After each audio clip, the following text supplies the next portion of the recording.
നമസ്കാരം, എല്ലാവർക്കും SD വ്ളോഗ്സിലേക്ക് സ്വാഗതം. മഴയായിട്ട് ഇന്ന് ഞങ്ങൾ വിളവെടുത്തതാണ്. അത്യാവശ്യം 2 ദിവസത്തേക്കുള്ള സാധനങ്ങളായി. ചുവന്ന ജീര, നല്ല ഡാർക്ക് റെഡ്,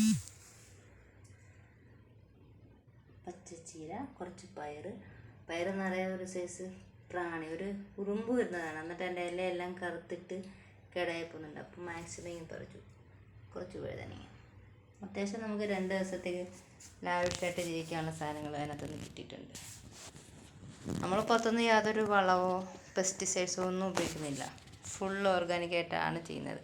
കഞ്ഞിവെള്ളവും മുട്ടത്തോട്, ചാരം, ചാണകപ്പൊടി, ഇതൊക്കെ തന്നെ അതിന് കിട്ടുന്നുള്ളൂ. പിന്നെ പച്ചക്കറി വേസ്റ്റ് ഇടുന്നുണ്ട്. പച്ചക്കറി വേസ്റ്റായിട്ട് കൊടുക്കുന്നുണ്ട്. ഡ്രമ്മിൽ സൂക്ഷിച്ചിട്ട് അതിൻ്റെ പൊടിഞ്ഞ് കിട്ടുന്ന സാധനം ഇടും. ആ ഡ്രമ്മിൽ വെക്കുമ്പോൾ തന്നെ അതിൻ്റെ ലിക്വിഡ് ഒഴുകി വരുന്നുണ്ട്. അത് കളക്ട് ചെയ്തിട്ട് ഡൈല്യൂട്ടായിട്ട് നമ്മൾ ചേർക്കുന്നുണ്ട്. ഇത് മാത്രമാണ് നമ്മുടെ വളം. അപ്പം എക്സ്പെൻസ് എന്ന് പറഞ്ഞാൽ നമ്മുടെ കായിക അധ്വാനത്തിൻ്റെ എക്സ്പെൻസേ വരുന്നുള്ളൂ. യാതൊരു രീതിയിലുള്ള എക്സ്പെൻസും വരുന്നില്ല.